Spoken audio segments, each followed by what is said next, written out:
Hello, everybody out there. You can't hear me because I don't have this on. Hello, everybody out there in Facebook land, TikTok world, YouTube, everywhere this clip will go live or recorded.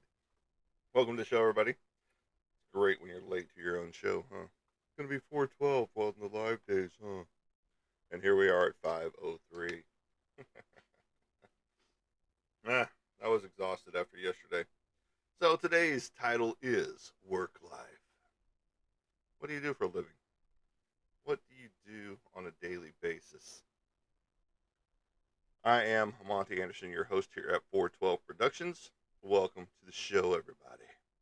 So, what do you guys do for a living? What do you do for your day to day? What do you do for a hobby? What do you do for fun? My work life is artwork full time and homesteading full time, and my hobby is artwork. I love to do artwork. That's why I have my show. It is my platform. And here on the show, we talk about everything, like I said before, where we talk about comic books, artwork, everything under the sun, movies, especially horror, sci-fi, comic related movies, comic related TV shows, all that goody good stuff. So, and speaking of which, we'll get into some new stuff. Again, apologize for being a little bit late today. I was exhausted, was sleeping decent until my dog got up in my face because there is a thunderstorm coming through right now, and she doesn't do thunderstorms very well. And yeah, so there you go. I was exhausted from building my chicken coop yesterday, and we it's almost finished. I got to put the roof on. Uh, got to put the trusses in for the roof and the supports up there. But all the side walls are ready. They're done. They're good to go. I've got to put on the actual boards to cover them, but all the structure is up and ready for the actual wood to go down on it. And that is the fun and exciting part because you're designing as you go. And then I was telling the girlfriend that we don't have a schematic or anything like that, you know, to go by. And it's just like that's BS because I drew one out. And it's just like, oh yeah, I did draw one out, didn't I? And it's almost going exactly like I drew out. Almost, not quite. So, what do you do for a living? What do you guys do for work? What do you guys do for fun? That's what we're going to talk about today. But we are going to show you some cool stuff that I got in. Um, Nostalgia, step back in time a little bit. Um, when did this come out? 1992 is when these cards came out. The entire set of Youngblood cards from back in the day, 1992. Rob Liefeld with his Youngblood. It's all the character cards and all the villains and just scenes that you actually saw from the comic books and things like that. And then the character workups and Bedrock and the list goes on and on. And just very very nostalgic to look at this stuff now, especially with how kind of rudimentary some of these cards were and how crappy they were. I mean, in retrospect, but they were taking it from scenes from the actual comic book, you know. And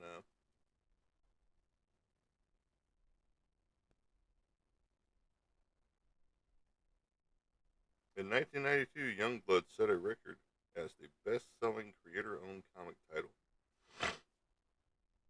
That's kind of hard to believe, but I mean, it is kind of true because those books from Image Comics took off like wildfire whenever all of the creators, such as you know Jim Lee, Mark Silvestri, uh, Todd McFarlane, created Image Comics back in '92.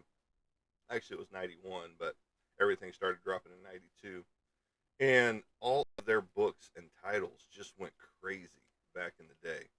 And I'm hoping my books and titles will do that too. But, you got to find your right niche. You got to find your right people, you know. And, that's where you talk about everything as a whole of what your book is about. And you try to find the people that are going to want to read it, you know. That's why you talk to the cryptid people, you talk to the mythological people, you talk to the witches, you talk to the warlocks, you talk to your everyday craftsmen as far as woodsmen and things like that go, and people that are big on Salem history, those type things. And but you talk to the everyday normal people as well.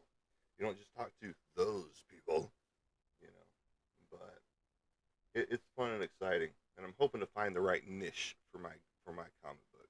But if you haven't, like, share, and follow. That helps us out. That gets more viewership over here. That gets your friends over here, and you guys can chit chat back and forth as well. But what do you do for a living? What is your work life like? I used to be a 9 to 5 guy. Now I'm a 24/7 guy. That's what happens when you work for yourself. There's no real days off. Um, Now you can get to the point where you're like, hey, I'm taking a week off to do absolutely nothing except for personal stuff, you know. But then you start falling behind on all of the projects that you have going. Like right now, I'm still working on one logo for a guy who has two logos done, but I've got one of the two done. And then I've got a big project behind it. And then I've got a book for the same guy that I'm doing the logos for to work on.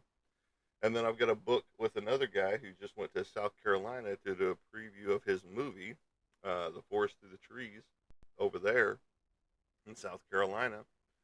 And we got a comic book that we're in the works on together. So all of my personal projects for my own comic books and stuff like that, and any artwork that I want to do personally, is put on hold right now. So, my work life is building.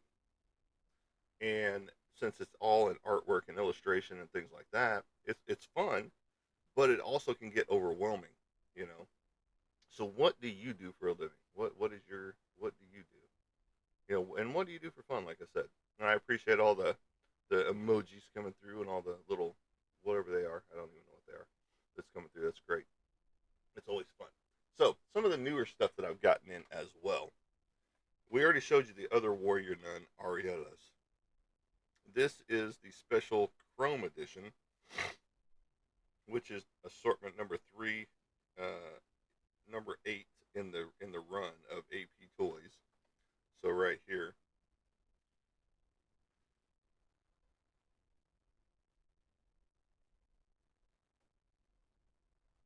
and it shows me on the back what has been released out there, which is Warrior Nun first version, Shotgun Mary, Holy White Warrior Nun Ariella, Warrior Nun Ariella anime version, and then Lilith wasn't released or was coming soon at the time. And these are 1996. This is 1997. So,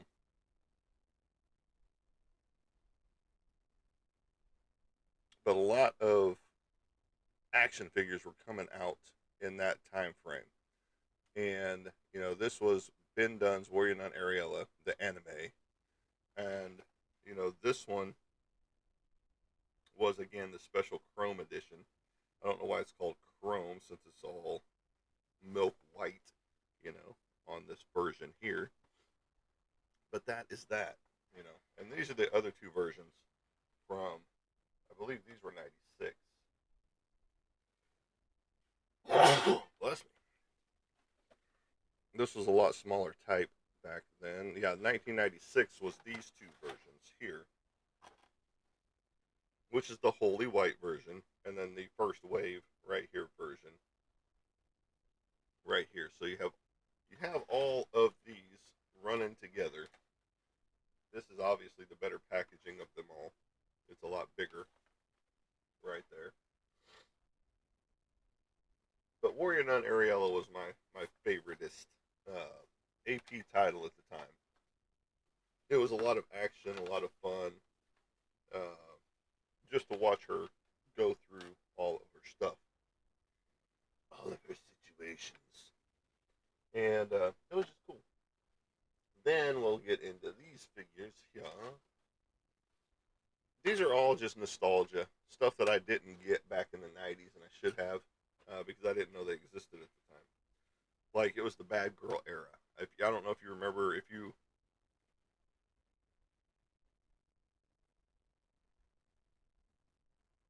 Okay, thank you for being openly Christian. Okay, Warrior Nun Ariella has nothing to do with Christianity. I mean, it does because she is, she works for the Vatican, but it's a bloody comic book. And you know, the Bad Girl era back in the day with Double Impact, that was two of the Bad Girls right here. This is the bloody variant edition of China, I believe. Yeah, China Commando, Blood Splatter Commando China, short pack case variant. So here she is, all bloody. Helena was coming out then with Double Impact, and so you had all kinds of stuff. These are some of the other action figures you had. You had Helena, which I need to find, and then you had Cinder. I need to find her, and then you had Exo Man of War. All these figures right here. So these are some of the ones that I'm looking for right now.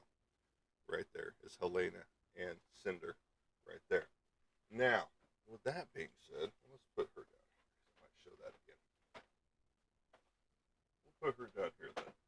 She's going to want to fall. So then you had More Than Mortal, Bridge the Protector, Bridget the Protector, from the pages of More Than Mortal. This is the pewter short pack case edition variant again, right here.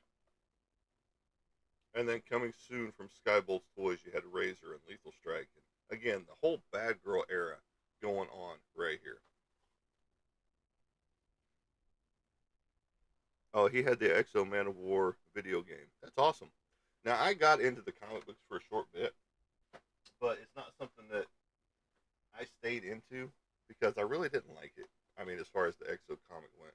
And then this is the Bridget the Protector Emerald Edition, limited at 2,500. So there's only 2,500 of these in existence. I did not pay the price that's on here at all. I bundled these on Macari and got them for a really good price. But Razor, I was into Razor hot and heavy. All the variant covers that they had for Razor, and they had a lot of. So your Christianity side, that you were talking about up there, the guy, there was nudity.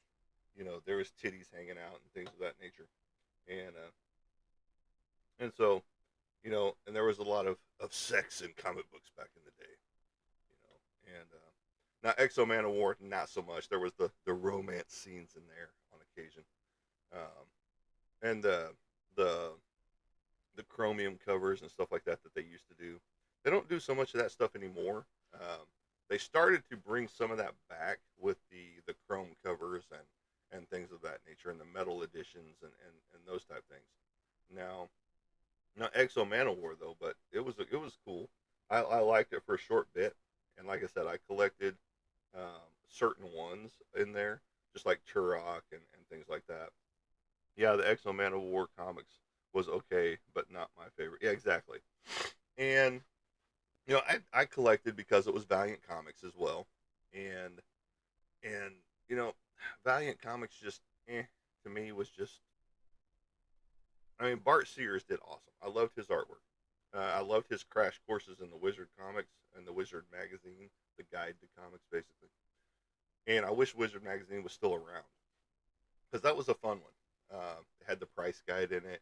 It had the articles on all of your creators and stuff like that. But now you can get articles anywhere, on your creator set, your mindset, all the people that do artwork and comic books and movies and like Spawn. They're redoing Spawn right now, as far as the movie goes. And Punisher Warzone comic, yeah, Wizard was sick. It was the best. Yeah, the Warzone Punisher in general, all the different Punisher books that came out, somewhere running around here. I've got a big magazine with Mike Zeck's artwork on the front. Mike Zeck was one of the best at doing the Punisher. To be honest, his work on the Punisher was phenomenal. Just like Simon Beasley on Lobo, you know, and the list goes on and on. But some of the best, John Romita Jr. doing the Punisher, that blocky style that he brought to it. The Punisher Warzone where Wolverine and Punisher clashed. You know, Lobo was awesome. I love Lobo. I actually have a which on my next paycheck, which is coming up. I'm actually going to get that Lobo statue that I've been looking at for quite a while. I gotta get with my guy.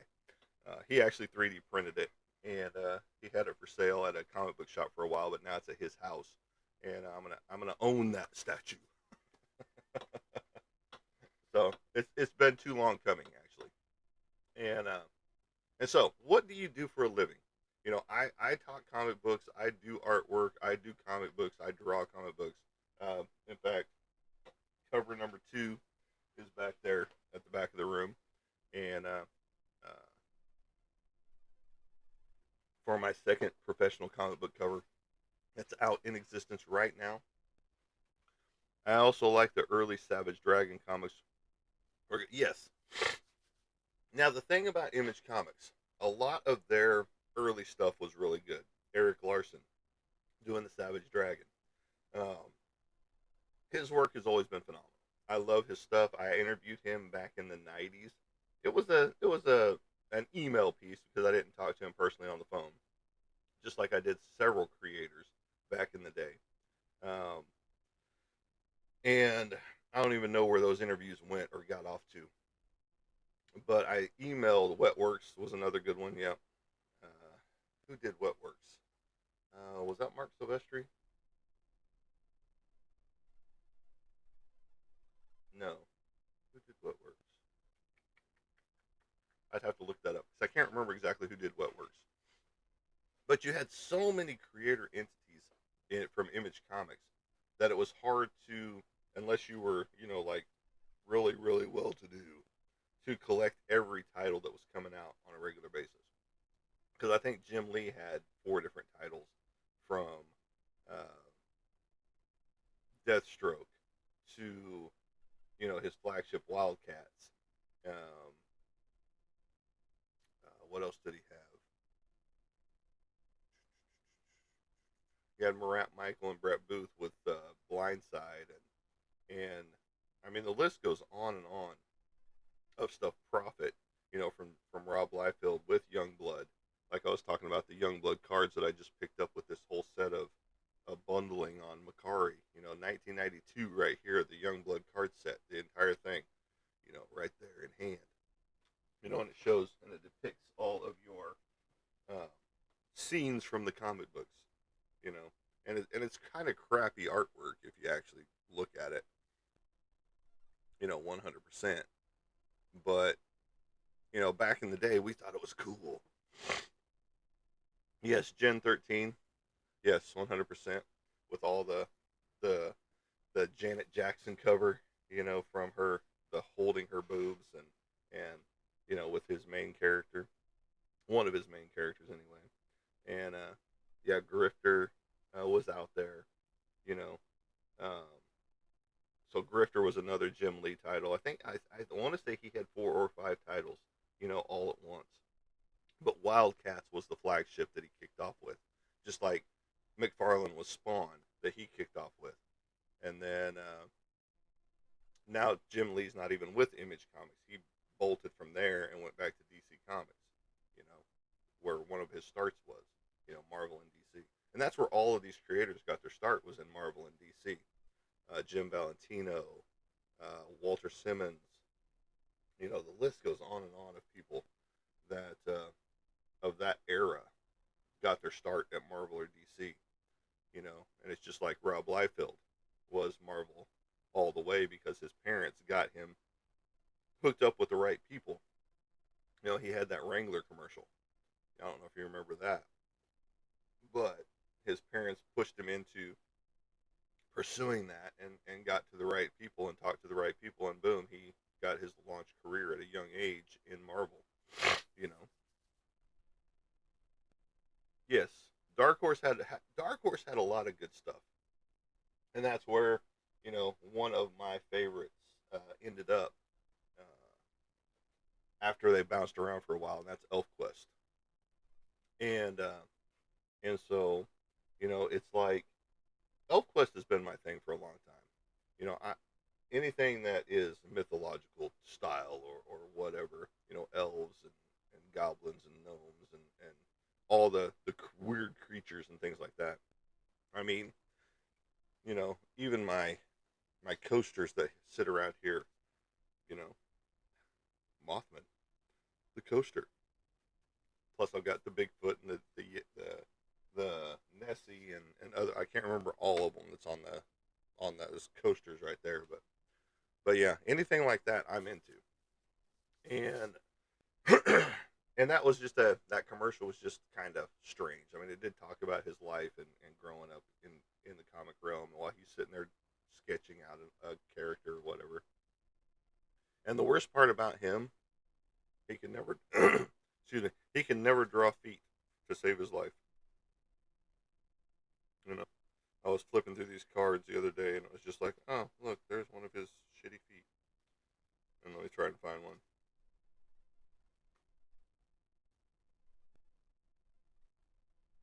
I mean, don't get me wrong, he's a great artist, and it was just certain things that you know he couldn't do, and that's all of us.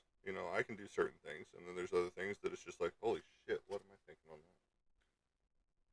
that? Why does that look like shit? You know. And I'm trying to find the one that I saw that was really bad.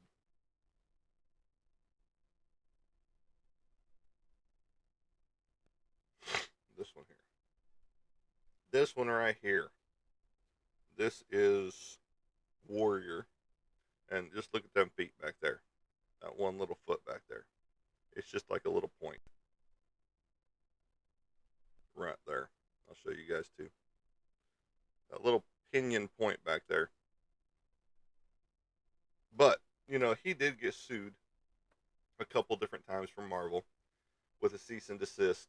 And he had to change some characters up, like his Patriot character that looked almost exactly like Captain America. He had a Wolverine looking character that he created on the Image side. And, he got some cease and desist letters from Marvel. And I don't know if you're still here, but do you remember the Amalgam series where Marvel and DC teamed up and turned their beloved characters like Wolverine? They mixed him with Batman and created Dark Claw, and then all the other characters that they had. Dark Claw was by far the best series done by Jim Ballant.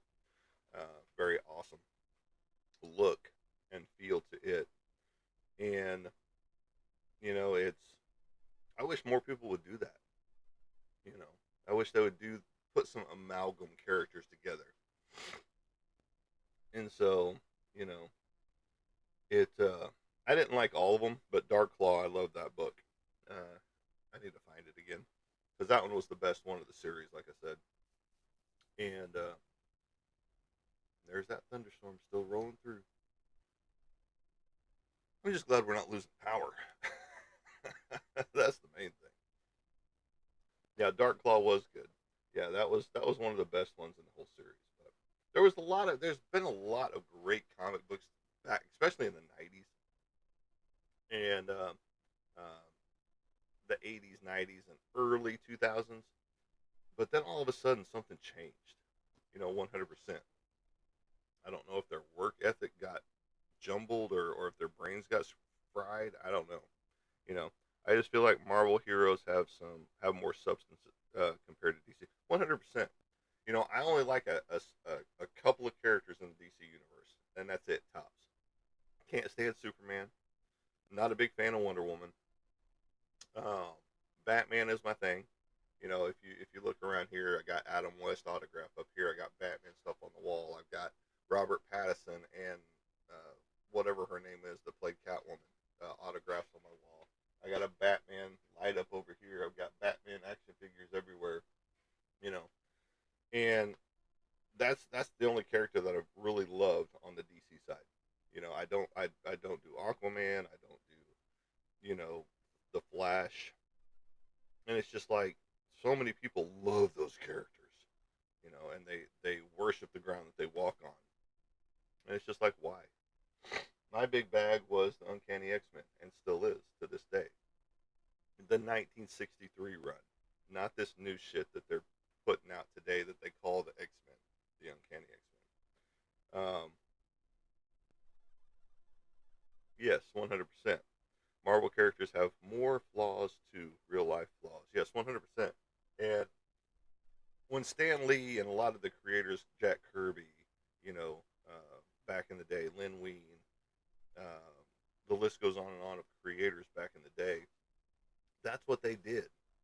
They created humanity in them, even though, hey, they're mutants, even though they're different than humans, they still have their flaws. That's good. Aquaman might as well be the Little Mermaid. Yes, 100%. Um, Roy Joe Twilight Bradley Jr. is in the house. Welcome this morning, sir. Thanks for the goats. I appreciate you. And the popular vote. Much appreciated. Like Iron Man, alcoholism, Ant Man, domestic violence, and PTSD for Punisher. Yes, 100%.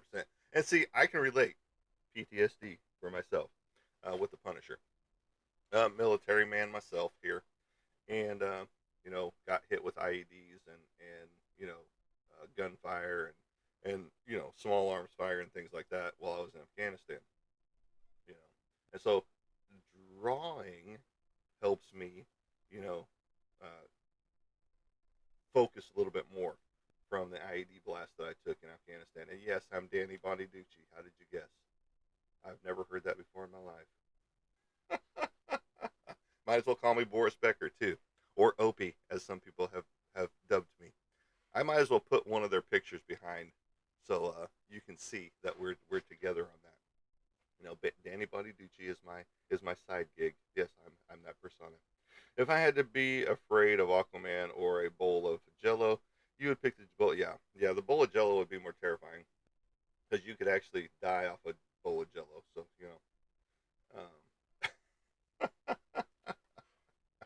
that's funny.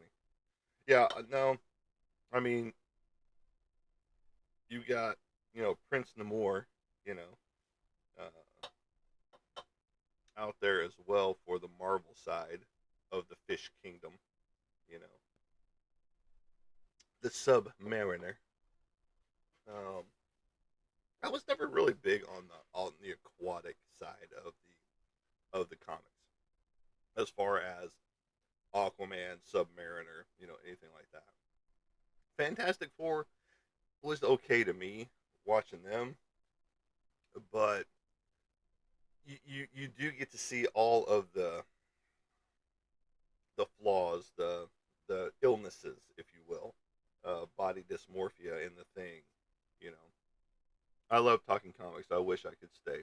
I have to go to work. I'm sorry. What do you do for a living, by the way? That's what the title of this is work life. So what do you do for a living before you go? I come from a military family.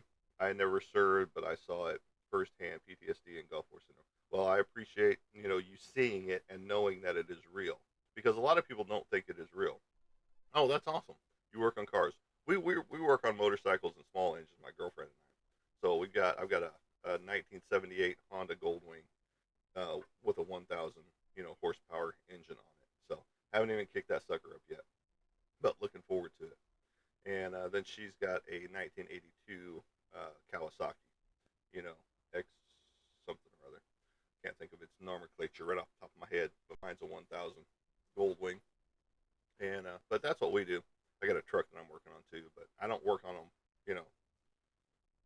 Of course, just follow me. If you're following me, I'll follow you back, and we will go from there. Much appreciated for you stopping in, and we'll talk comics because I come on normally earlier, 412 with my title, 412 Productions. So we'll see you again every other day. So the 26th will be my next show. Look forward to seeing you then. Have a good day, and don't hurt yourself on some cars. So, but yeah, no, that's what makes things fun. Is like instigator here, you know, and that's a good little thing. Instigator, with a gator like an alligator, So I'm gonna say Florida, maybe Louisiana, somewhere there. But I could be wrong. He just could be a Florida Gators fan. You never know. Or he just might like alligators. But he's also an instigator. He likes to help instigate things. Which is awesome. That's good stuff. But we've been talking comic books. Now, what do you do for a living? What is your work life? Like he works on cars, so that's pretty awesome. I don't work on cars on a regular basis. I work on them when I have to. Like I need to get out there and work on my truck because I got some brake issues going on in the back. We're noticing that it's leaking out the hose in the back. At the hub. At the tire itself, not in the line, but until you get down to the end. So somewhere down there, no, it's a real people who think that it's not real are dumb and ignorant. 100%. You know, and you know, yeah, that, and a lot of people think that, oh, you're faking this, oh, you're this, oh, you're that. It's just like I told my psychiatrist, that they sent me to through my VA stuff, disability stuff, and it's like, had I stayed at my job any longer, I would have punched some people in the face, 100%, just because of the stuff that they were doing, you know. And I'm not promoting violence. I'm not, anything like that. It's just what was going on at the time. I just wanted to, smack them around, you know, and be like, look, you guys are some young punk kids, that think you're better than everybody else. And so I was like, nope, here's my letter of resignation. I'm out before somebody gets hurt, and I end up in jail, you know. So it was best for me to walk away from that job. And but no, and so now I do artwork full time. I homestead full time, and so I'm building, I'm lifting on a regular basis. I take care of animals on a regular basis, from chickens to ducks to geese to turkeys to dogs to pigs to cats. We did have goats for a while, but we realized that's not for us, so we got rid of the goats. And so we probably won't ever do that again. Now the girlfriend wants to get an emu, which don't get huge, but they get big, and they're prehistoric dinosaurs, is what they are. My dad was like that. He was in the service for 18 years. See, I wish I would have went in out of high school, because I probably would have retired from it.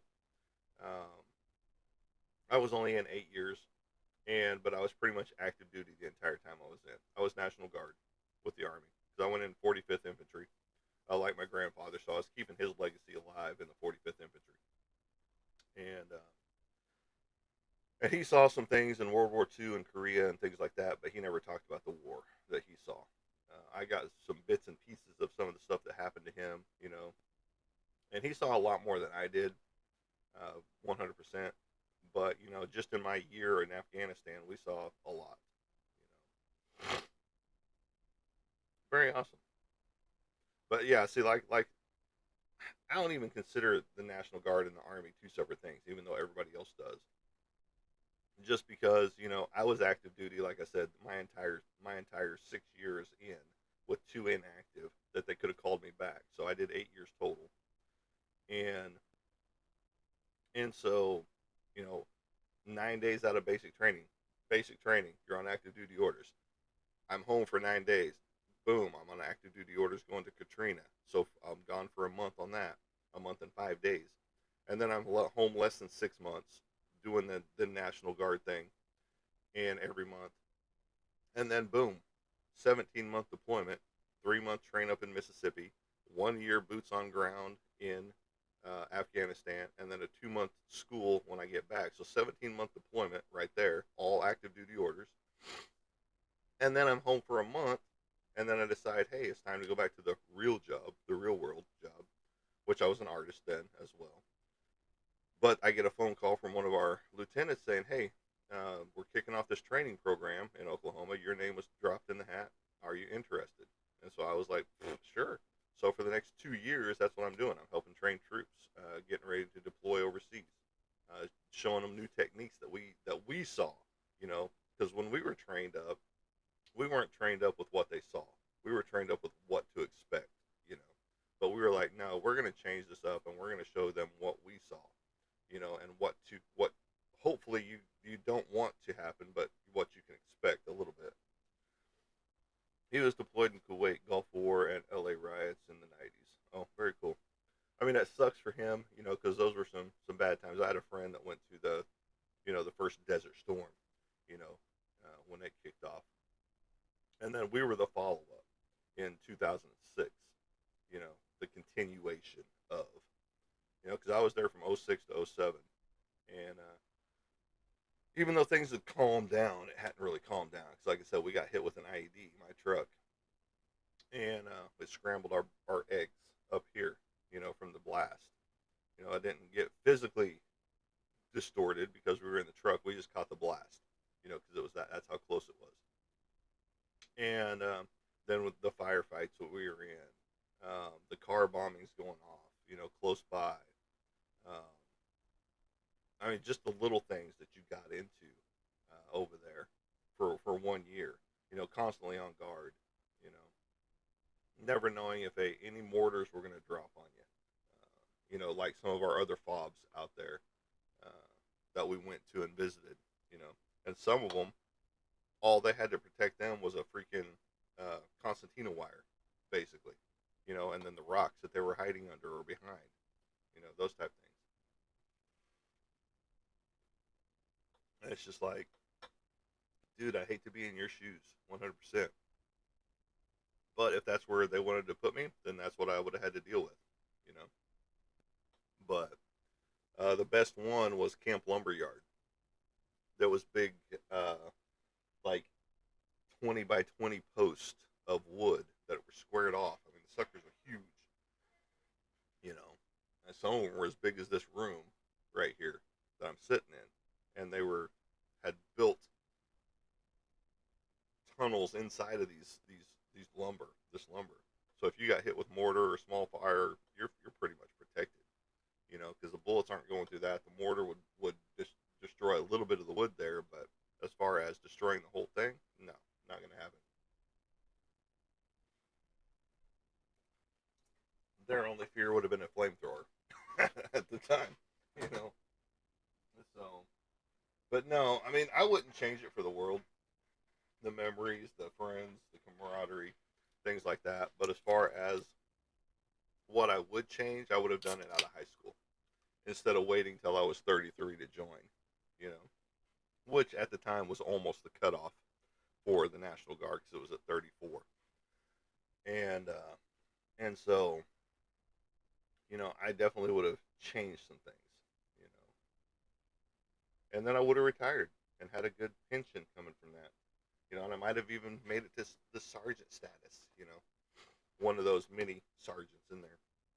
Like I'm seeing some of my friends going through now, making a career, which is good for them, because they were young enough at the time, and now you know, they're to the point in their life that they're, on easy street, because you get to make those decisions. It's just like, hey, all you corporals and E5s, you guys go handle the work. I'm gonna sit back here. We're gonna make the plan, you know, and you let everybody else do the work for you at the time. And that's basically, the corporal was the shit job to have because you were the same as an E4, but you had those stripes, so you got to be in that leadership role, you know. And I thought I was going to be a corporal at some point in time. I thought I was going to be welcome back, Roy. Did you fall asleep? I thought I was going to be a sergeant as well, but I did my 8 years, like I said, 6 active and 2 inactive, and they wanted me to go to a school and then extend my stay for another 3 years, and it was just like, no, I've got so much going on. Right at that time, I was getting out. Was just after my son's death, and my sister's death and my grandpa dying. 3-year stretch in there. My sister was killed in a car accident, or a drunk driver killed her, actually. In 2008, my son died in 2009 of an ATV accident. And then my grandfather, died of old age, but it was boom, boom, boom, less than a year apart. And, a 3-year stretch. It was like, give me a fucking break. Come on. You know, it's just like, how much more can a person take? You know, and so I was just like, no, I can't do this anymore. I've got family responsibilities and this and that going on, and so it was just like, hey guys, I'm out. I'm not going to renew all that good stuff, and it's just like I can't do it anymore. Um, yeah, I appreciate that, and like I said, it was 2009 when he passed away, so in just a few short years, it'll be 20 years ago. But I can relive the whole moment that it happened, that I got the information. Because I was in actually Texas whenever he passed away, and getting ready to help train some troops, or training troops at the time, and going through a divorce at the same time. While all that's going on, and so it wasn't. I wouldn't wish that on my worst enemy. 100%. If you were my worst enemy, I would find something like bamboo shoots under your fingernails than all three of that I went through that year, or four, because like I said, divorce was happening, then death of son, you know, in 2009, and again, wouldn't wish that on my worst enemy. So get lucky if you were my worst enemy, you know that I don't wish any of that upon you, and but yeah, no, it's super heavy, and you carry it with you for the rest of your life. It's just like the IED blast and the firefights and things that you saw or got to see, while you were in Afghanistan. It all just weighs on you. But you just, like me, I focus my stuff elsewhere, like right here, drawing, doing remarks on action figures. This one is for sale. If you're looking for it, just let me know.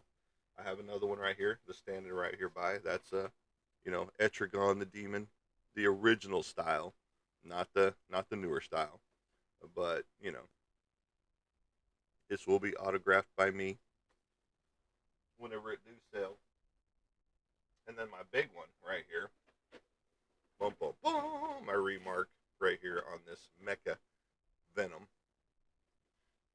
the Mech Strike Monster Hunters, number 994. My remark right there, which needs to be in somebody else's hands, not mine. It needs to go, man. It needs to go. Seriously, so I can smash this down and get that a little bit smoother. But yeah, that's what I do. That type of stuff right there is what I do. Um, One of these days, I'll have a whole slew of comic book covers under my belt. Uh, just because I'm on number two. The job from Legacy Comics with an X, Comics with an X, Legacy Comics. You can find them out there, or if you go to any of my websites or my socials, not websites. I have one website, which is right here. You can go to find my links right there, and you'll be able to see my Facebook, Instagram, YouTube, and of course, you're here on TikTok. But you can follow me there, and you can find the Legacy Comics link to my cover to the job out there on Facebook, and it's not on Instagram yet. I don't even think it's on YouTube yet.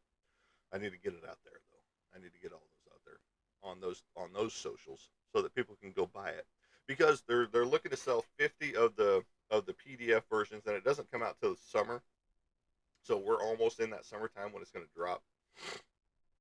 But you can order the regular or the variant, which is the virgin cover of my comic book cover. Let me grab it real fast.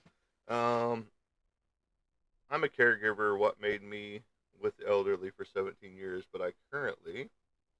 Okay, awesome. That's very awesome. I want to know what you do now. Let me grab that cover real fast too.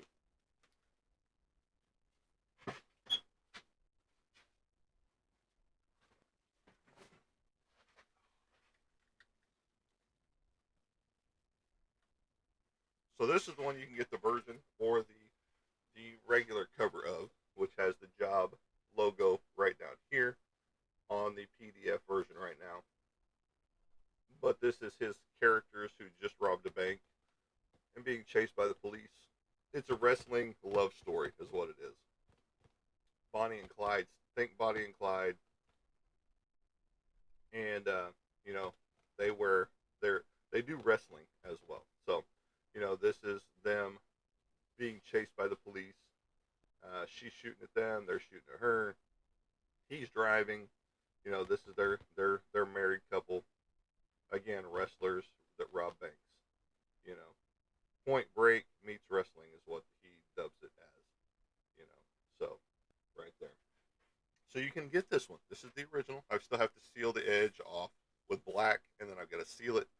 But it's already autographed, so for the cover, because I had to go ahead and do that.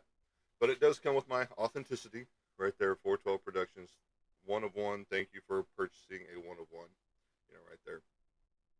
But I am going to have prints of this available, canvas prints available of this for $100. I think they're going to be 11 by 14 or 11 by 17. But they will be this. This one is 500 for this one right here.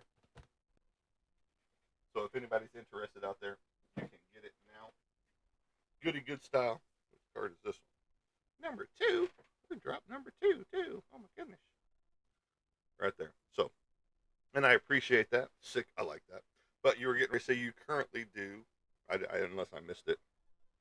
Because I'm a caregiver and working with the elderly for 17 years, but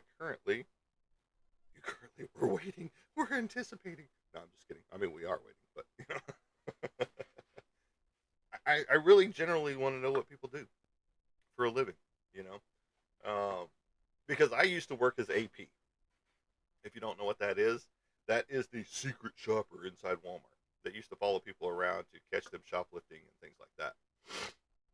And we were there to keep people safe as well. So, military background, all the training that I had, combat, hand-to-hand combat stuff came in handy, even though you couldn't do certain things. When I started, you could. You used to be able to put your hands on people's shoulders or arms and direct them where you wanted them to go, but you couldn't put them in chokeholds or slam them to the ground or anything like that. Now you could protect yourself, but then you would find yourself fired, which is the stupidest thing in Walmart ever. Yes, you can protect yourself, but you just lost your job. Congratulations. So it was a double-edged sword on that. So I work with the mentally disabled. My patients are between the ages of 18 to 60. Well, see, and do you like what you do? 100%. That's what it boils down to. If you love what you do, or even like it a little bit, love is where it comes into. And yes, he loves what he does, and that's awesome. That's the bottom line. If you love what you do, and it's sustaining you 100%, do it. Working for Walmart sucked 100%.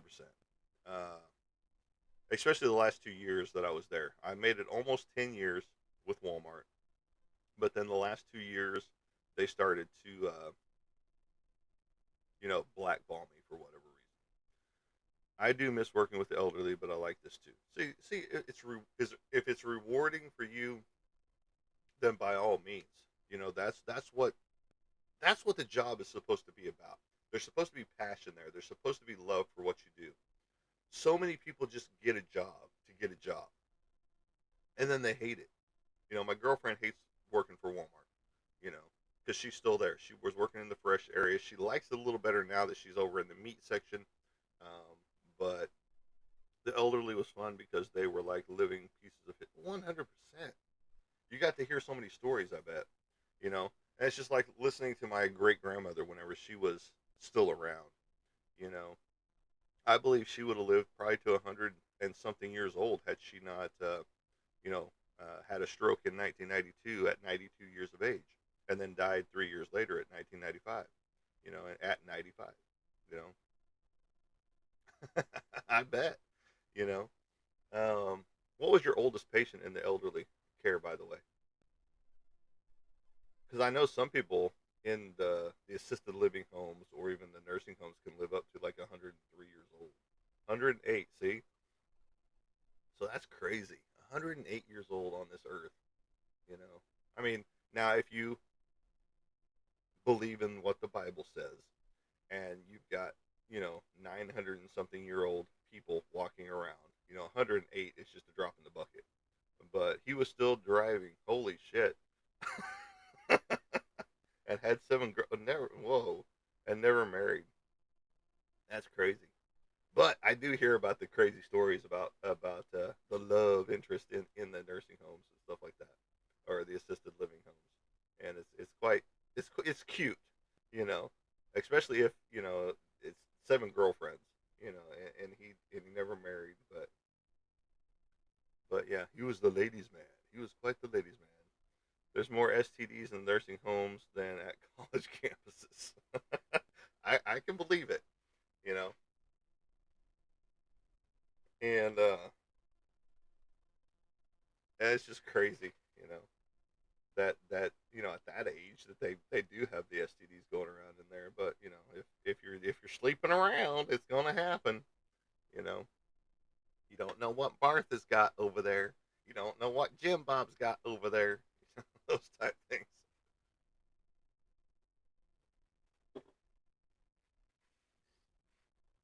Hold on, let me pull the depends down. Oh, great. Good morning out there, Paz and Waves. Welcome to the show. I did come on a little bit late for my own show. Well, they're old, not dead. Exactly. 100%. A lot of people think that once you hit 50, your stuff doesn't work anymore. Well, for some people, that is true. I mean, some people's stuff doesn't work in their 20s. So, I feel for them, you know, and, uh, but yeah, you're not dead. And, and some people even have the pump involved, you know. No, true. It's over. Yeah, I came on almost an hour late for my own show this morning. So, yeah. And yeah, 100% not true. Yeah, you're still alive, and parts of you are still alive too, and those parts want their cravings, what they want, you know, and I get it 100% because so many people question me sometimes, especially when I was at Walmart. Does your stuff still work? It's just like, yeah, I'm not dead. I have good blood flow. It's all good. I don't need a pump. I don't need the pill. All that good stuff. And I don't knock those people that do, because I know certain things happen, and you have to do what you have to do, you and I think that's the next horror movie that needs to be made is something along that lines. I know they've made horror movies about STDs like It Follows and things like that, which was a stupid ass movie. I hated that movie. And it's just like, oh Lord, okay. So, but yes, we're back. Let's go. Autobots, roll out! Those type things. So, I am a voice actor. I am an actor. I've been in some movies, local movies, and I have a voice acting gig for a Power Rangers, series right now. My character doesn't last past the first episode, so it's all good. Hopefully, I get on some more with them because voice acting is fun. It really is. You get to become that character, but you're talking into this mic right here, and you just sit here and talk to the mic, and so people think you're just not animated when you talk to the mic and all that good stuff. But no, you actually have to act. You read what's going on in that scene and you act it out. The punches, the hits, the what's going to happen, whenever he gets a hit, those type of things. So you're still acting, and that's what people don't understand unless they've watched those documentaries where you see the big actors doing the voice acting gigs in the studio, with their mics, with their headphones on, and all that stuff. And it's just fun, because you get to become a different person. And And again, it focuses that PTSD for me into something else, and it's just fun. I like it, you know. So, but if you anybody is wanting any of my artwork, you can hit me up. We can talk. I have plenty. I've got 3 portfolios. I've got an erotic portfolio. I've got my sketch cards, licensed sketch cards, like we talked about on the other show. Um, that we have, not the football cards. No, we got Dawn right there. We got The Walking Dead. I've still got 3 different series of that. I've got Stranger Things right there. I've got Chaos Comics right there, and then I've got Fallout. I've got Chasing Amy. I've got the list goes on and on of what I've got. So if you're interested in any of those, like that. Let's see. I've got to catch up. The Earth is flat and stationary. No, I didn't ask God for a sign, but okay.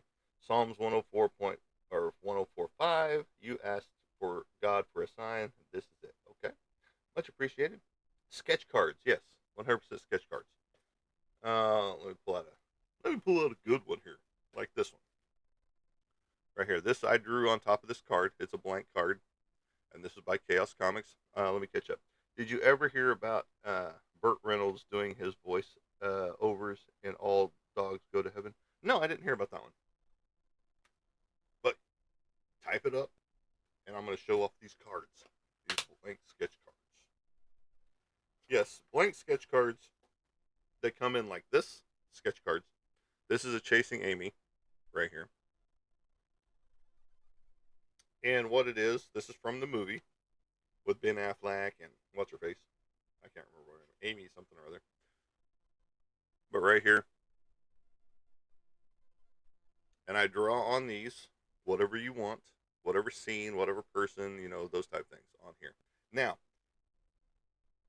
the funny thing is, even though this is a Chasing Amy card, we could not use Ben Affleck or her character because they did not license themselves. They did not give their license to these cards.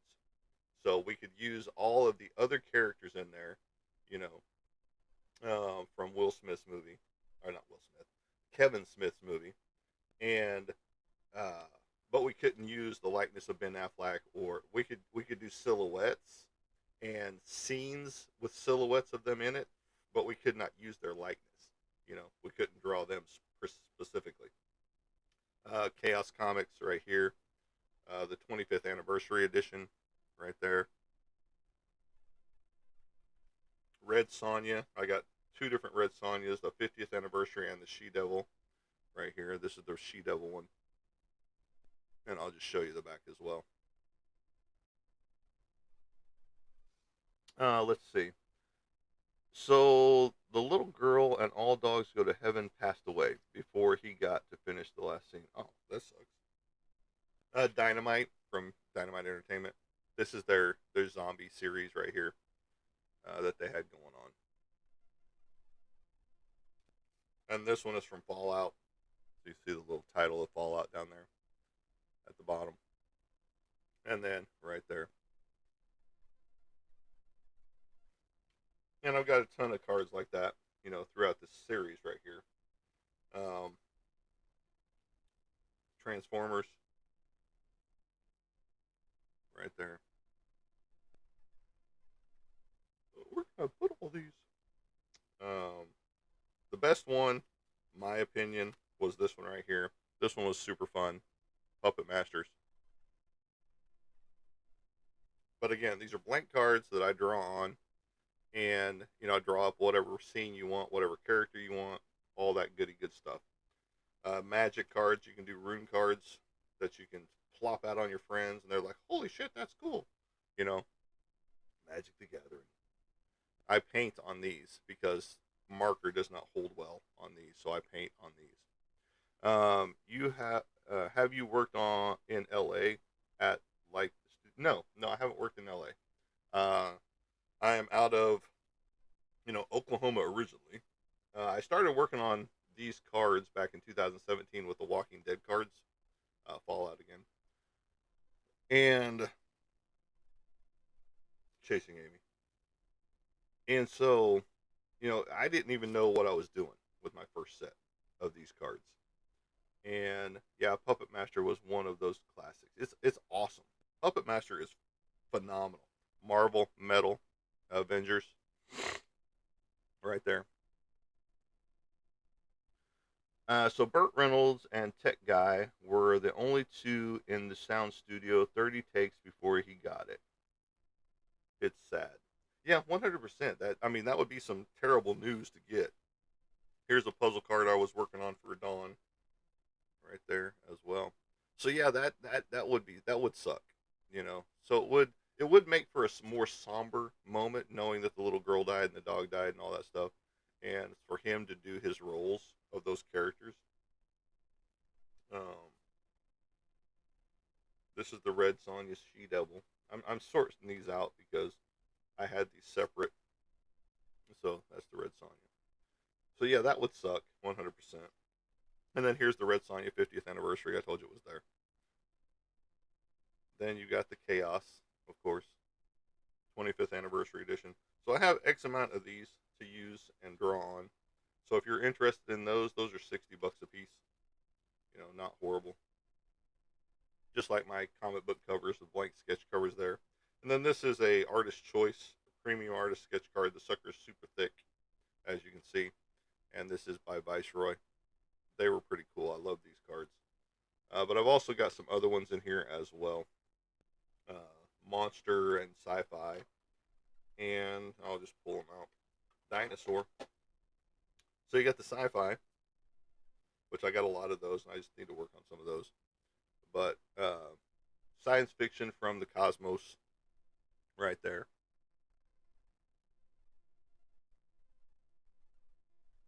Again, I put my signature and stuff on the back with that. Then I've got the monsters, Rise of the Monsters, right there. Stupid little tic tac piece right there. Get in there, boom. Okay. So right there, you got the monsters. So if you're interested in these, hit me up. I love doing this type of stuff. And then dinosaurs, right here. Dinos. Roar is what it says on the back. Roar. So there you go. Let's see what's being asked. What's your take on AI? Part of me thinks it's not good, but also maybe could be good tool to create with. Now, I hate AI 100%. Um, and I'll tell you why. AI takes from other artists out there. And that's how it learns. Just like with writers and things like that. It steals work from other people. It takes their artwork and blends it into something else. And you can always usually tell an AI piece because of the way it draws it up. Now, AI is good if you want to detect cancer, if you want to detect, certain things in the medical field. I get the application there. But when it comes to artists and writers and things like that, even your writers are in arms about the whole chat GPT, all the AI uh, stuff out there that's like, hey, just give us your idea and we'll write the whole book for you. Well, what good does that do? Did you write that book? Did you create that artwork? No. You key prompted something. Here, I I want a big boobed woman that's being slayed by a dragon, or she's slaying the dragon, or whatever. And boom, it prints out the artwork for you. It creates that stunning piece of artwork that looks like shit, to be honest. Pardon the language, but it's my show. I talk the way I want. I'm not an AI fan, you know. So maybe an artist could use AI for administrative tasks, emails, and business stuff. On that note, you could, if you wanted AI help, with writing your emails to people, that's fine. I have no problems with it. Spitting out emails and stuff like that. But when it comes to creating the artwork, and you say, "Hey, I'm an artist now because I created this piece of art," no, you're not. You're not. Case in point, you you pick this up and you draw me a picture that looks killer, that looks just like that piece of AI artwork that you created by key prompts, and we'll talk. Or you pick up this paintbrush and you paint me a picture that looks just like that piece of artwork that was created by AI, and we'll talk. But until then, you're not an artist. You're not a writer. And I'm sorry. I can't be on board if you're just going to put this is my idea to AI and boom, uh, it creates your entire story for you. This is what I want. This are my characters. This is the names. Blah blah blah. Go for it, and then it writes your whole story for you. Well, what did you do? You put in 20 keystrokes, key prompts, and that's all you did. You know, and I think that's unfortunately I think there's a horror writer out there who is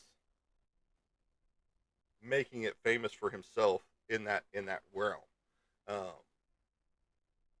Vasquez or Valdez, I can't remember what it is, and he does what's called scare mail. I tried it from him for a couple months, thinking it would get better. It didn't get better. It was stupid. It was just a way of him to charge $12 a month for all the people that were subscribing to it, and everybody was saying, "Oh, it's so good, it's so scary, I can't wait till my next one." And I'm sitting over here laughing because it was the stupidest thing I ever saw in my life.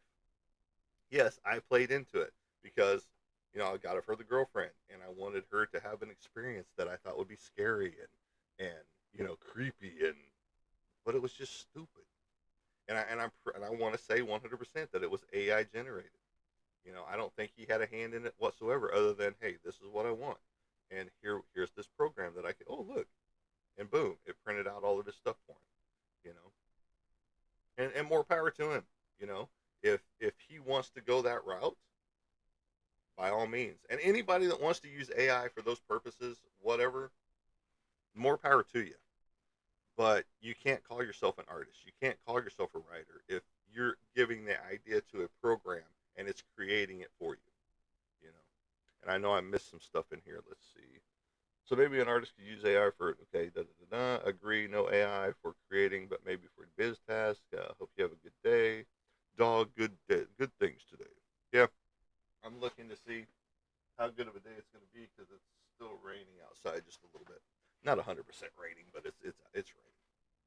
So, but yeah, no, it's welcome back, Mr. Roy Joe Twilight Bradley Jr. Are you having some internet issues, or are you just not liking the show today? Love you, Roy. Um, but yeah, so that's the only problems that I have with people calling themselves um, artists whenever they use AI generated stuff. Um, because you're not. You did not creatively create shit out there. You key prompted something into a computer, into a program, and it created this entire thing for you, this entire piece of artwork. And that's why I like a lot of the comic book conventions and anime conventions and any kind of convention out there that has true artists in there. They're kicking out the AI artist if they find them. And even if they paid for their booth, they get kicked out. And well, I'm sure it did, Roy. Heard some movie studios are making a couple of movies. Yes, they are. Um, because again, they can't be original. They can't think for themselves and they can't create. So hey, AI is there. Let me use it to create my movie. Those type things. And and movie producers aren't going to accept them, as true movie producers, um, because you're cheating the system. You're using programs out there to create, and it's really no good for the true creative geniuses out there. And that's the sad part about it is that you've got some great talent out there, But then you've got these people that are like the person that won the the cover contest for Todd McFarlane's Spawn. Let's go there. He was an AI generated artist, and he didn't hide it at all. And I don't know if Todd McFarlane actually knew that at the time, but uh, and so everybody was up in arms. All the true artists that picked up, pencil, pen, you know, uh, paintbrush or whatever that they created their covers with, and did phenomenal jobs. And then this guy wins because I'm an AI generated artist. You guys are just sore losers. Is what he told the people out there. And it's just like, no, we actually created our stuff, and not me because I didn't enter the contest. We created our stuff by hand, and you key prompted in what you wanted, and it created it for you. Yeah, good idea. Let the suits use AI to create movies. What would go wrong? Have you seen some of the AI generated stuff? I wish I had it. I wish I had it on my phone still, because I would put it up on green screen. I actually have one piece that was a. I'm not sure if it was a Spider Gwen or what was going on in this whole picture, but it was it was atrocious and scary what was created, because this creature, we will, had a had its many legs, um, and one leg was coming out of the crotch, and then it was melded with the other leg in the back, and it was just horrible, 100%. And some people thought it was great, and it's just like, how can you think this is great when there's when it's so horrible? I mean, it's terrible, you know, and terrible and no soul in AI, 100%. There's absolutely no soul in AI, because how can there be? You're using a program. Is there a soul in a computer? Well, some people would say yes.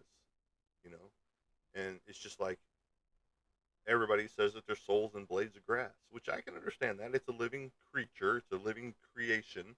You know, and just like in plants. That's why they did so many TV shows and things about plants. Like take the one of the episodes from uh, Lost in Space back in the day. They did a whole show on plants living.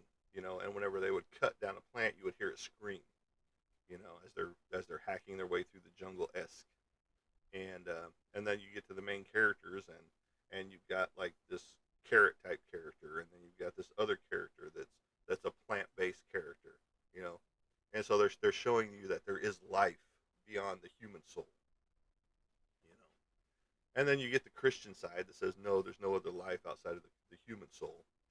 Dogs don't have a soul. Cats don't have a soul. Other animals that you hit on the road don't have a soul. But do they not feel pain? Those type things. All the theological debates through the years. That things other than humans don't have souls, and it's just like, nah, you might want to rethink that.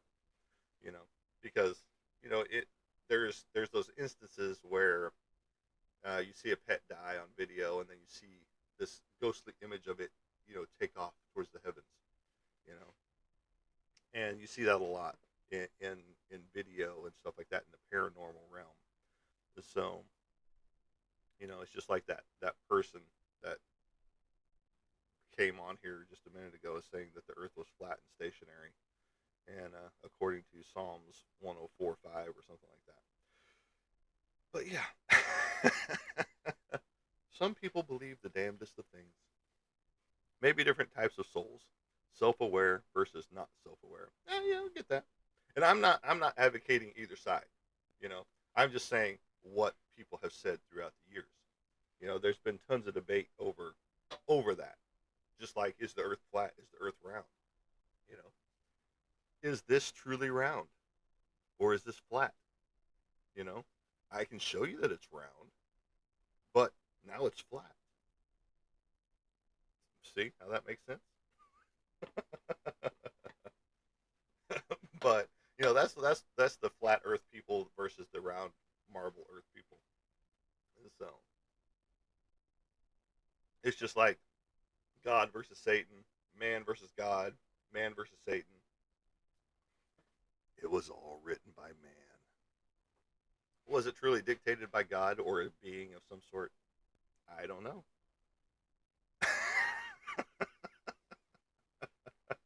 I'm freaking out, man. But that's just the mentality of people though today. Is that you know, yes, this is round, but it's also flat. You know, and and it's just like, okay, yeah, you're right. It is flat, but at the same time, it is still a circle. It is still a marble. I can roll it on the ground. If I were to roll the flat Earth on the ground, it's not going to roll.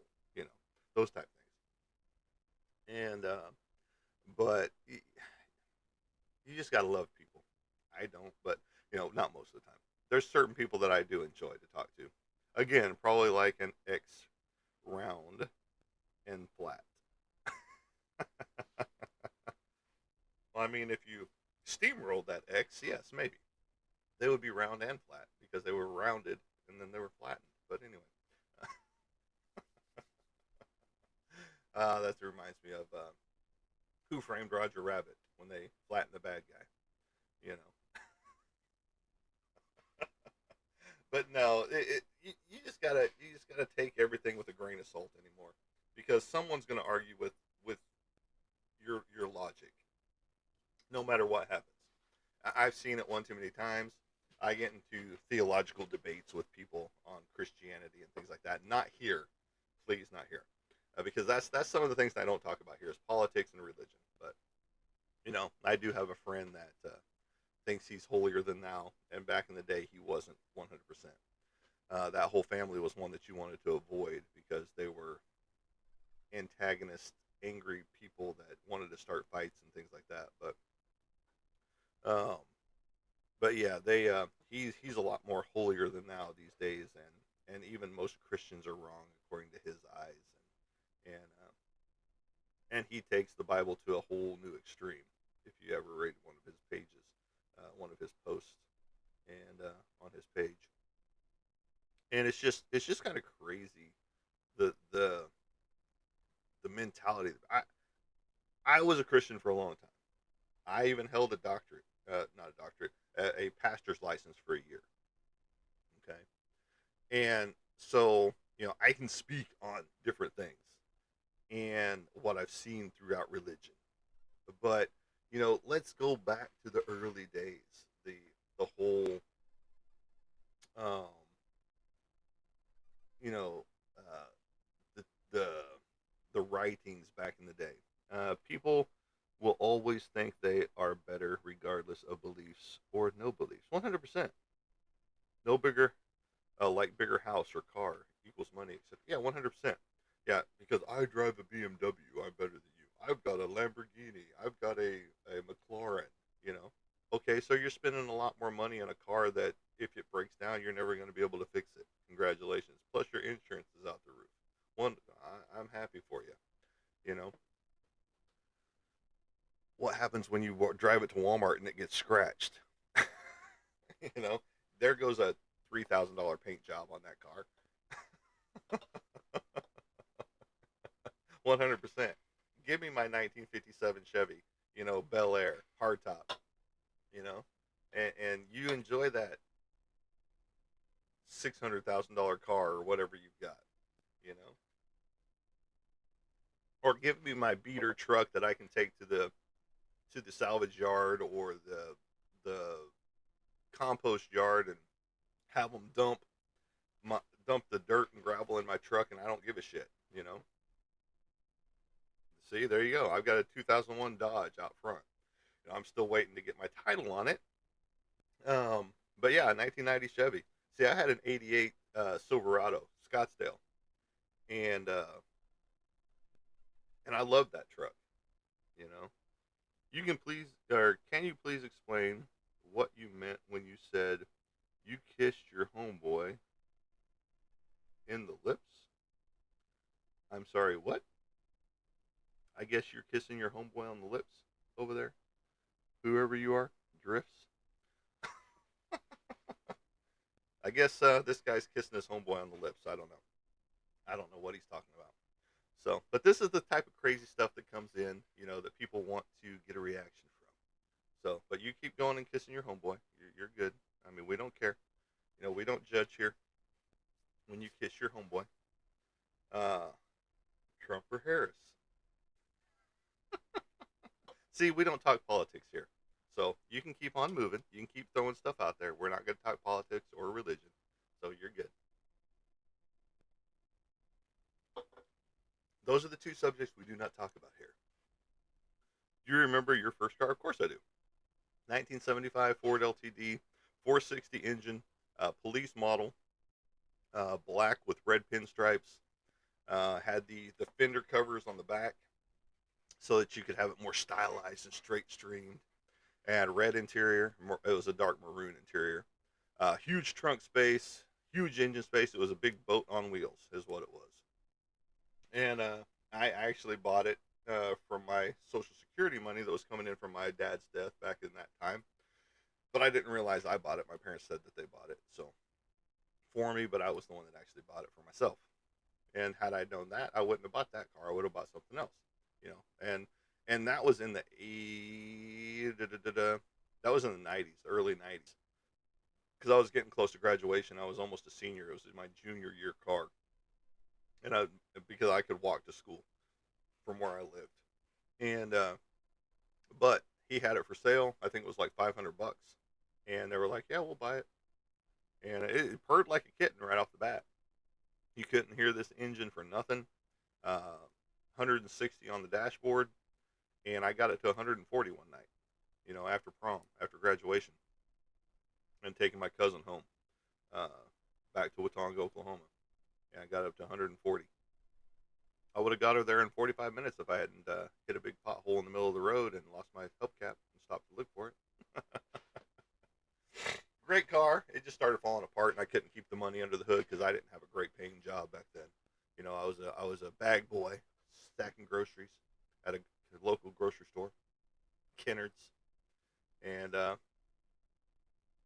oh yeah, 100% wide open road, back roads on the way to Watonga from Bethany, Oklahoma, and it was mainly country roads. I mean, it was paved, but am I muted?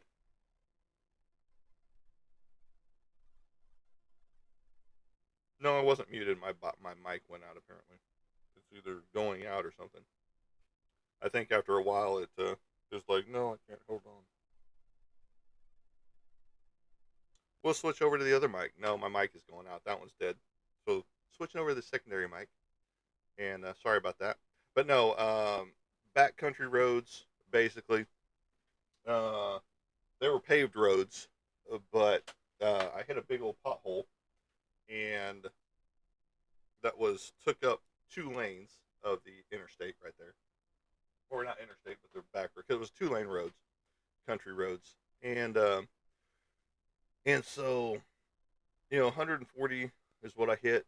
160 was the dashboard. I tried to push it there, but I never got there. And it was straight roads. I mean, there wasn't really any curves or any sharp cutbacks or things like that. It was just straight country roads out in the middle of the country fields because you had your cornfields and stuff like that.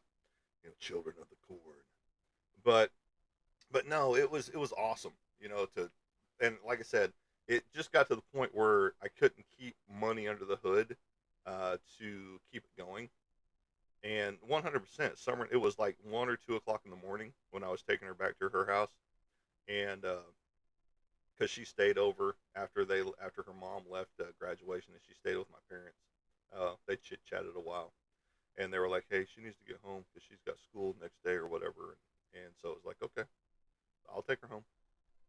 And oh yeah, open road, no traffic at 1 or 2 o'clock in the morning. Uh, and like I said, the funny thing was when I hit that pothole, because like I said, it took over. It was right in the middle of the road, but it went lane to lane halfway across, and it wasn't super deep, but it was probably about you know 4 to 5, maybe 6 inches deep.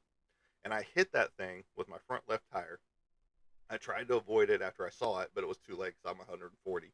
You know, future is wide open, full of possibilities. I remember days like that. They're still there. They're still open with possibilities. And I hit that pothole, and next thing I know, I'm watching my hubcap, right outside my window, looking like a flying saucer, just sitting there spinning really fast. And the next thing I know, it goes whoosh. It takes off. It just flies. And so I stop and look for it. Like I said, I would have got her there in an hour, in 45 minutes, but I stopped and looked for my hubcap, which was out in a cornfield somewhere. I could never find it, locate it, but it did zip off. I mean, it just whoosh, took off, and it was just like, well, I'll never see that hubcap again. And I never did find it. You know, not even on the way back when it was light. Um, and so just chalked it up. I drove around with three hubcaps on, you know, and one not on the front driver's side. But that was a great car. I don't like Fords. I don't advocate Fords, but that was a great car. Again, had I bought all of the police edition models, whenever I was asking for parts, they were like, "Is this a police or standard?" And I was like, "Standard." I should have went, "Hey, it's a police model." So it probably would have lasted a little longer. You know, but at just a certain point, I just couldn't keep the money under the hood, so I ended up getting rid of it. So, and I'm betting it's still out there somewhere. You know, like I said, it was a great car, a 460, which is unheard of. That it was, like I said, it was a literal boat on wheels. The sucker was huge because I could put, let's see, one, two, three, four, five, six. I could put seven, almost eight people in that car. Just from the seats alone, front and back. And then whenever we're going to football practice, I had probably eight different guys, football pads, helmets and things like that in the trunk of the car. Going to football practice, and so it was a monster, and I loved it, but I hated it at the same time. It wasn't a Chevy. I'm more of a Chevy guy, but have I driven a Chevy? Yeah, a couple of times. But was it a truck? No, it was some kind of car. And now I've got a Dodge 2001 Ram 1500 out in the front yard. It's a beater, but it's paid for. I don't have any payments. My Hyundai 2008 Hyundai Santa Fe is paid for. Yeah, I had Fords. They always quit at 120,000 miles, and that's the curse of Ford. I mean, found on road dead. I mean, come on. And it's just the history of Ford, you know. And anymore now cars they don't even make them to last. Just like power tools, they make them out of plastic internal parts. Yeah, transmission problems galore. And not only that, I hear all sorts of things. I've seen some brand new trucks out on the road that are waiting for the wrecker to come pick them up and haul them in for whatever problem. And I'm talking 2024s, 2023s, things like that. And Ford just has a notorious problem of being a problem. And I know people swear by Ford. No, Ford is the best leading truck in America. No, it's not. No, it's not. If you can't keep them up and running, they're not great. Anything like that. But I'd rather drive a Chevy. But I've got a Dodge. And again, it's a beater truck. My Hyundai Santa Fe. It took a it took a branch through the windshield and bent over the drive or the gear shift. Just and this is a piece of metal that's this big around in the gear shift. And it bent it over in half from the limb that went through my windshield. And now it's like, well, I guess that's going to the salvage yard as a pick apart vehicle. I'm going to call one of them and see what they'll buy it for. Because it's not going to appraise for uh, what it would normally appraise for, just because now it is not worth its weight in gold anymore. Just because it is, damaged now, and but that's to be expected. You know, I was going to try and fix it up because it was running rough, and I thought it was the fuel injectors, but got those. and I don't think it's the fuel injectors.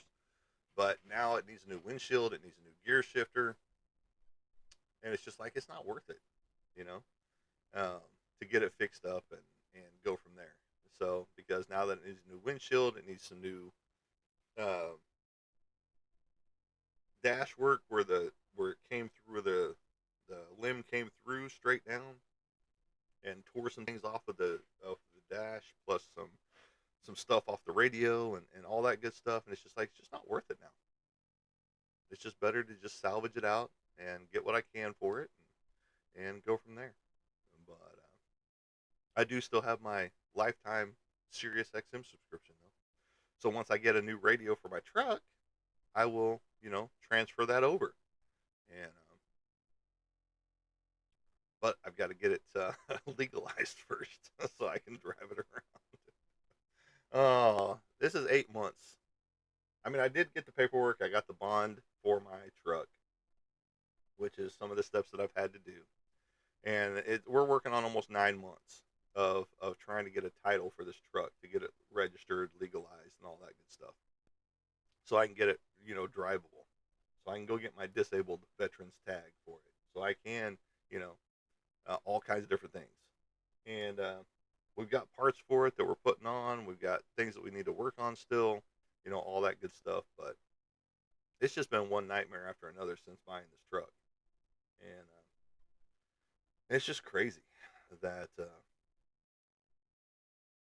all the stuff that you have to go through to get a title, especially buying a truck from another state. In Arkansas, you have to do a bonded title. Um, you can't just do a lost title, even though the original guy that had the title and had the truck originally and sold it has the original title, because nobody after the fact that bought it from him or bought it from the next guy or bought it from the next guy bothered to get a title for it. So everybody that was driving it after the original owner who had the title for it was driving it illegally, because you can't. I'm here. You can't have insurance if you don't have a title for your truck. You know, so and it's just like, so how? I guess these people just never got caught or pulled over. Um, the original guy told me that he did get a ticket for a parking violation, and he ended up paying it because it was like $26. But he was like, it wasn't mine because I didn't even have the truck at the time. I already sold the truck. And then he got to realizing that, hey, this guy never transferred title to his name. It was still in the original person's name. And welcome to the club. You've now got all the gifter badges, and it's awesome. So, but no, so yeah, I'm like the second owner, technically, to have a title for this truck, even though I'm still waiting for my paperwork from from the bond company to come in, so I can take it with my stuff to the revenue office to get it all legal, you and I'm gonna have to do the same thing with my bike, because it didn't come with the title; it just came with a bill of sale, and this bill of sale is a handwritten bill of sale. It's not even a printed out one. I'm going on third transmission. Oh wow. I'm sorry. What kind of a car? No idea what the club is, but thank you. Well, whenever you're on for a long period of time with me, or chit chat, or comments and likes and shares and things like that, it puts you in their TikTok club for my group. You know. So 2016 Chevy Silverado. Well, I'm sorry. Don't buy a Ford. I'm sorry that your transmission in that vehicle um, it is crap for whatever reason. Uh, I don't hear too many troubles with Chevy owners that much.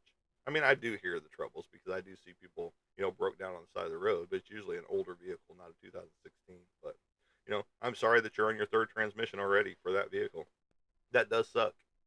Uh, so, I mean, maybe put in a Dodge transmission on it. No, I'm just kidding. It won't work. It won't fit. All their gears are different. So, but yeah, no, it's crazy that today's technology isn't built to last. 100%. Take back in the anything from the 30s through the say 80s was technically built to last because those years everybody was thinking apocalypse, nuclear war, all that stuff, with cold fusion happening and things of that nature. And they were like, well, this stuff is going to have to last. So, wishing you and everyone a great day ahead and take care all. Well, you have a great day, Paz and Waves. Sir, you have a great day and go do great things. Cheers to you as well with my brisk juice drink lemonade. Cheers. And so, yeah, I'm about to end it anyway because we've been on for almost an hour and 40 minutes. So, which is great. It's awesome. It helps the algorithm over here as well. And but yeah, no, it's today's stuff is not built to last. Period, and that sucks for everybody involved. Just because um, things used to be built to last, and now it's just like let's use the cheapest stuff we can find, plastics and fiberglass and things of that nature. Just like some of the tools that I get, they have plastic internal parts, and it's just like what is that going to do for a power tool, for a skill saw, for whatever. I think it's because American cars parts aren't made in the U.S. anymore. 100%. Everybody outsources to other countries, and China, being the biggest one, is getting most of the business because hey, cheap labor over there, and and now hey, you can buy direct from China if you really want to at cost. You don't have to pay the Louis Vuitton prices for Louis Vuitton. You can go buy a Louis Vuitton for $75 instead of 2,000. You know, direct from China. Um, it might take a little bit longer to get here, but hey, you'll have a Louis Vuitton bag or shoes or whatever. You know, and it's just like parts. You can buy direct from China now on whatever you want, and they have links out there everywhere. And so you just got to find the right one, the legit one. But yeah, parts nowadays everything's coming outsourced from other countries, and that's why they want business back in America. It's just like all my bird seed is made here in America because it's locally grown stuff. For my chickens and my geese and my turkeys and things like that. It's all homegrown here in the United States.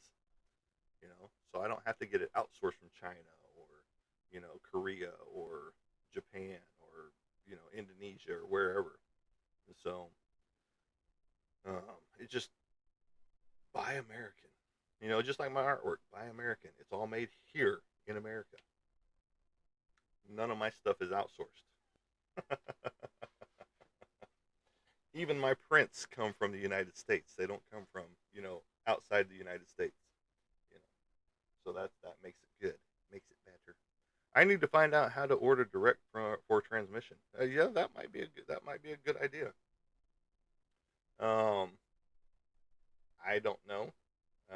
Like I said, I work on my motorcycle and my truck, and that's about it. And it's a Dodge and then a Honda, for my motorcycle.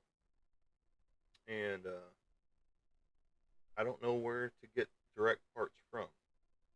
I'm sure there's a place out there, 100%.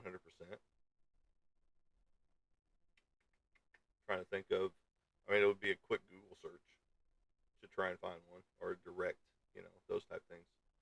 So, but yeah, no, I'm trying to read your name here.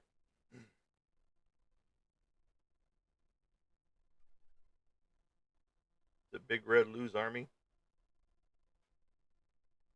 Even my Harley parts are out.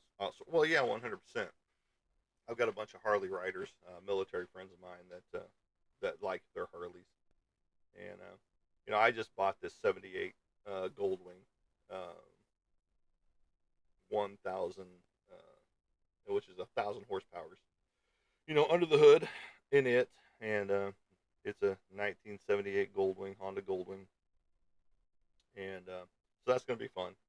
I've got the battery for it. Just got to put the new ignition switch on it to see if it will start up.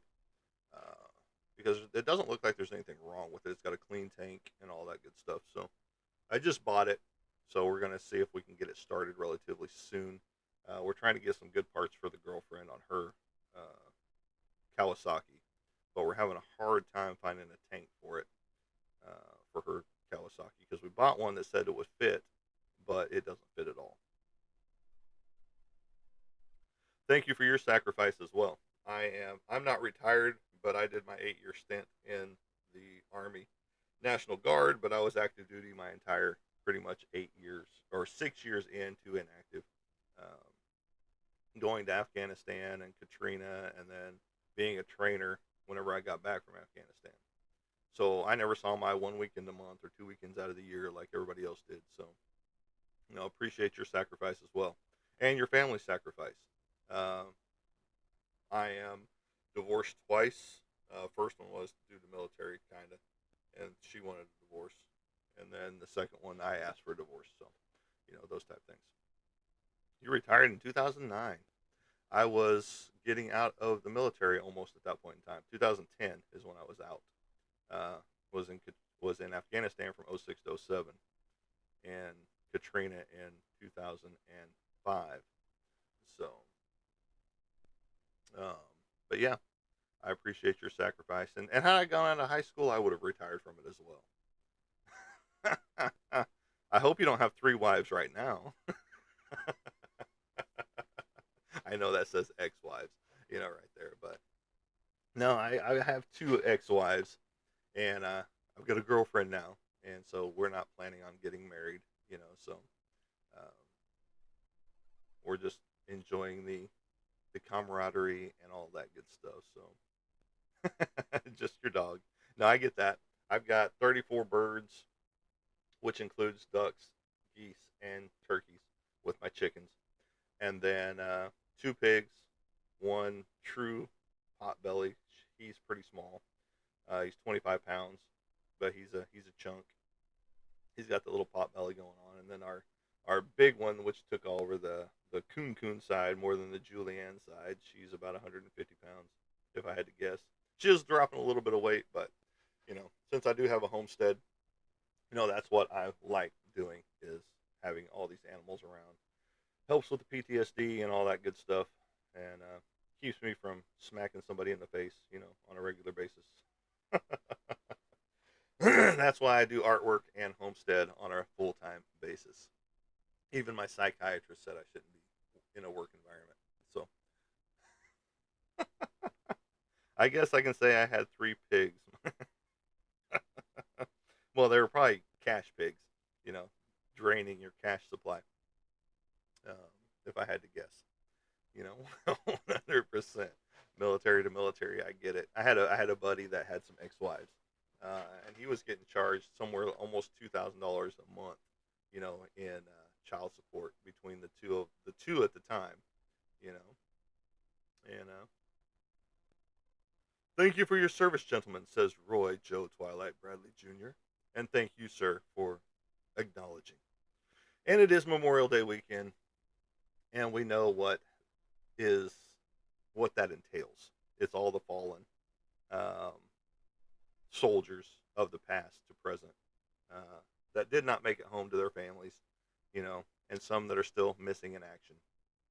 And so, if you are celebrating Memorial Day, remember that is why you get to celebrate Memorial Day, is on the backs of those who did not make it home, no matter what war it was. Because I had some that were the Enduring Freedom veterans that ended up getting killed. Uh, yes, I was 11 Bravo. You were 13 Bravo. Very awesome. Yeah, I was 45th Infantry, following in my grandfather's footprints. But yeah, the next deployment, we lost several people that we were deployed with in 2006 to 2007. And speaking of which, there's the 45th Infantry logo right there. That Thunderbird right there. That we had to change because Hitler created something atrocious out of the original 45th logo. You know, it was so feared that he took it and turned it into something for hate. So First Infantry, very awesome, man. I do appreciate your service. And infantry to infantry, it's not the easiest gig out there, especially when you're doing foot patrols and things like that. You know, yeah, we were mobile most of the time, but we did have to still do our foot patrols in Afghanistan and things of that nature. So those type of things. But this Memorial Day weekend, which is on Monday, correct? Memorial Day is Monday, the 26th, the next show. Remember why you get this long weekend, folks. It was paved on the backs of those, again, that did not make it home from their service to keep you safe and protected here in the United States. And some people, have been taken out on U.S. soil. And Germany would have been a great place to be. We actually stopped over there on the way to Afghanistan. Was in Germany, and we only got to see the airport. We didn't get to see anything other than that because it was dark. So, but field artillery. I've got a buddy in the field artillery right now. I mean, he could be retired from it now. I don't see him doing a whole lot of post about drill anymore, but he was in field artillery. Really good dude. Keith is his name, and he lives here relatively close to where I'm at. But yeah, so just remember why you're getting this long weekend, folks. Your cookouts and your parties and everything like that. So, but if you want some artwork, and not just you, but anybody out there, um, sir, hold on, let me read this. It's going by fast. Let's be respectful, but didn't everyone already get paid for their service?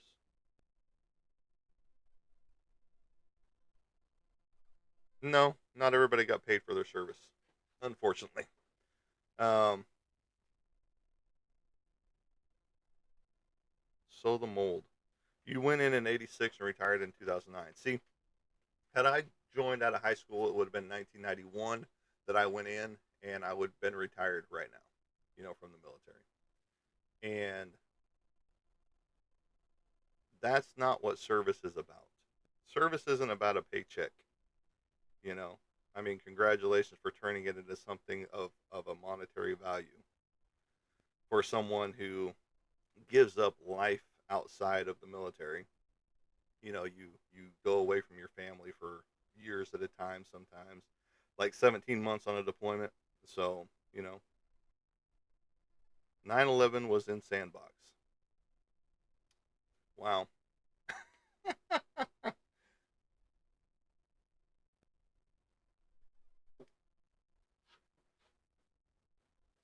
Yeah, 9/11, you were in the Sandbox. I get that. And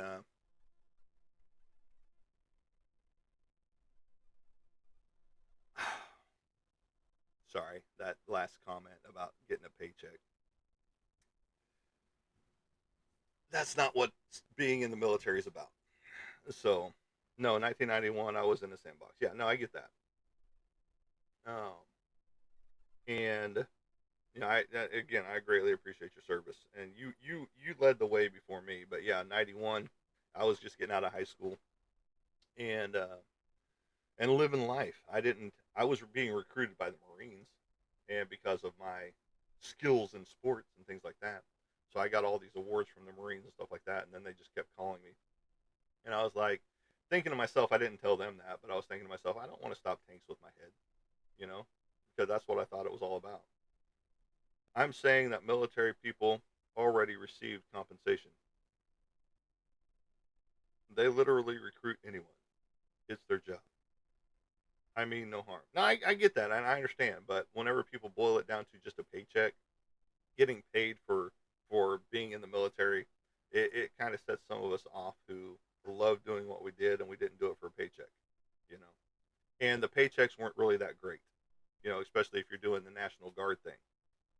Luckily for me, I was pretty much active duty my entire time, so I saw a little bit better paycheck than those that got their $120 for a weekend. Those type things at the time when I was in. So, you didn't get much if you were a National Guard. It is a job, sir, and you signed a job contract, did you not? I signed a dotted line, yes. And if you were active duty Army, you saw a lot better paycheck, 100%. But you didn't get deployed as much as you did as the National Guard did. Now, I'm not saying that the Army didn't get deployed. They did. And they got a good paycheck because you were in a combat zone. So, you were making a good penny when you were in, if you were deployed on a regular basis. And I knew deployment junkies on a regular basis, that did it because, hey, and I can re up over here and get tax free money while I'm in the, you know, Afghanistan or somewhere overseas. You know, so I get your point, but it to diminish it down to, oh, we just did it for a paycheck and we've already and our service has already been paid because we got compensation by a paycheck. No, that's not where it's at. You know, so and then you set our PTSD off by saying stuff like that. And that is a job. And some jobs have different hazards. People are aware what they signed up for. 100%. I knew what I signed up for. And, but again, to diminish it down to that little of a explanation, you know, but you believe what you want to believe, you know, and, us that lived through it,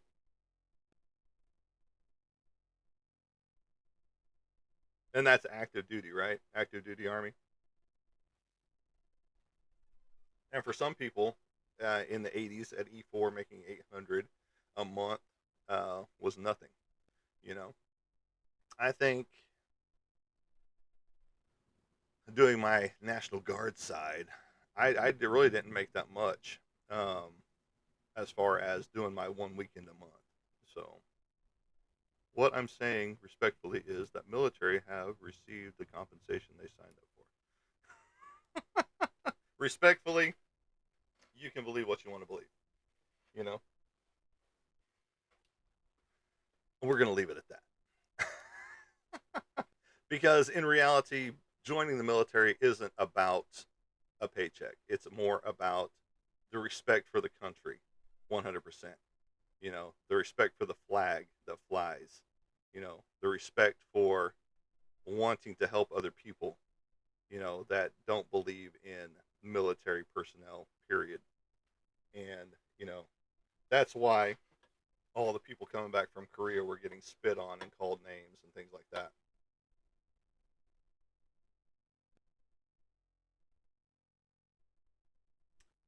Bacon Ninja. What's the best cut of pork for barbecue pulled pork? The butt, the pork butt,